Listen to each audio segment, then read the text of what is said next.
From the start of the First World War, Germany seized on Britain's greatest weakness, a vast empire, hard to defend, fatal to lose. The gamble was that Britain might risk everything to protect it, even victory on the Western Front.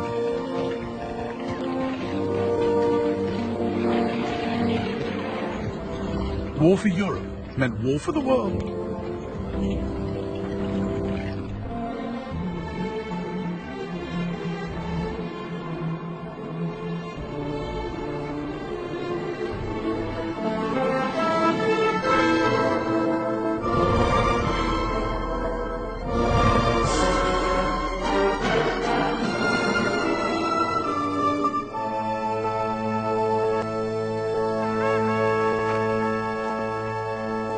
It was Germany's idea to take the war beyond Europe, but it wasn't a bid for expansion, let alone world domination.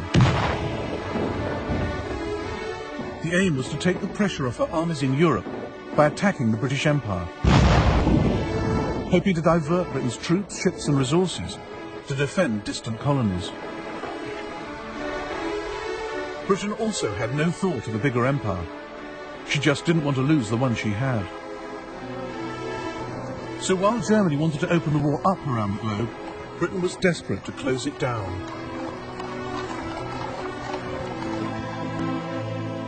Maurice Hankey, Secretary of the Committee of Imperial Defence, realised the empire was Britain's Achilles heel and warned against letting Germany use it to distract Britain from her war effort. Forces must not be diverted to minor operations to the prejudice of the concentration in the main theatre and the safety of the trade routes.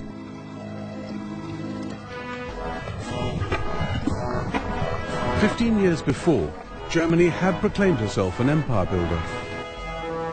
The Kaiser had taken his country into the 20th century as a German admiral, creating a global German navy.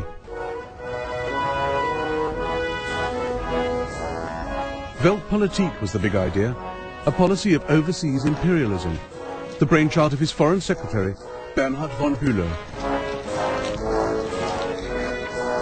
The days when the Germans left the earth to one neighbour, the sea to another, and kept only the heavens for themselves are over.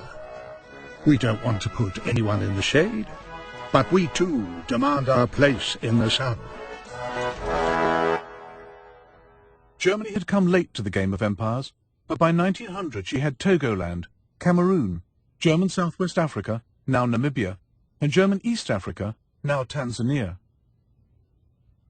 Her flag flew over patches in the Pacific, New Guinea, Samoa, and Micronesia. She had a vital toehold in China, at Tsingtao, where she recoaled her ships and brewed beer. Grand Admiral Alfred von Tirpitz saw this as just the start. We are now standing only at the beginning of a new division of the globe.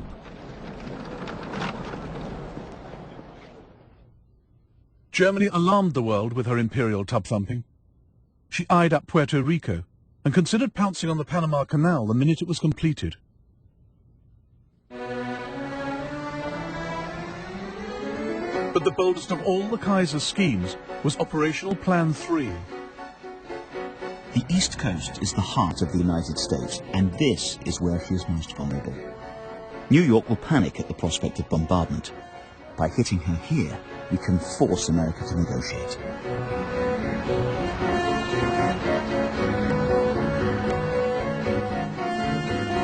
Germany's secret plans from 1903 to attack the eastern seaboard with 60 ships and 100,000 men, to shell Manhattan and capture Boston.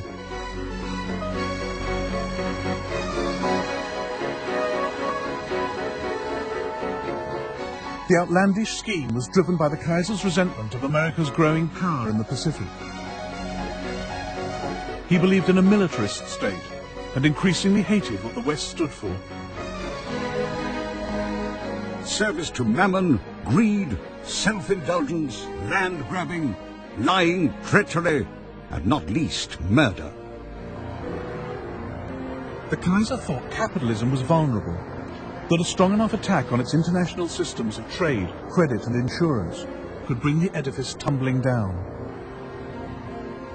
Operational Plan 3 was dropped, but not the hostility towards capitalist empires.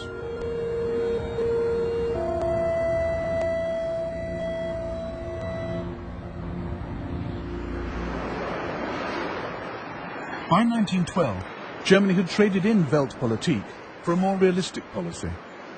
Now, her military machine prepared for a European, not a global war, and the army got the budget increase, not the navy. The first day of war found Germany's high seas fleet trapped by the mighty British Navy in the North Sea. And all the German Navy had to threaten the entire British Empire was a scattered force of 17 cruisers, linked by a wireless network to Berlin.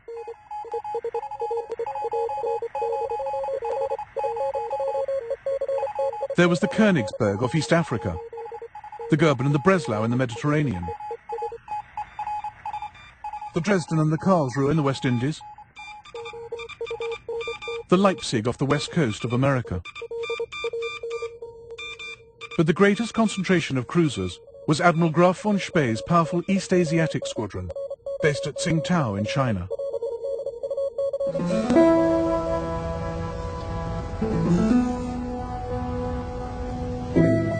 Tsingtao gave Germany a huge area of operations, across the South China Sea and into the Pacific.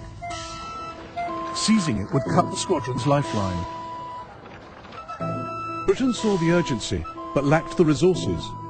So, 2 days into the war, she turned to her ally Japan.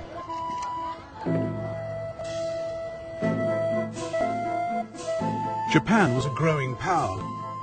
Britain's call for naval help suited her ambitions perfectly. Together, Britain and Japan would capture Tsingtao, vital German base, and the Kaiser's pride and joy. It would shame me more to surrender Tsingtao to the Japanese than Berlin to the Russians. On the 2nd of September 1914, 60,000 Japanese troops landed up the coast, violating China's neutrality. They met up with 2,000 British and closed in on the German garrison of 4,500. It's unbearable. All we can do is sit and wait for this bunch of monkeys to arrive. Every day they get a bit closer. No one expects to get home in one piece. No hope of reinforcements. The noose around our necks is getting tighter and tighter.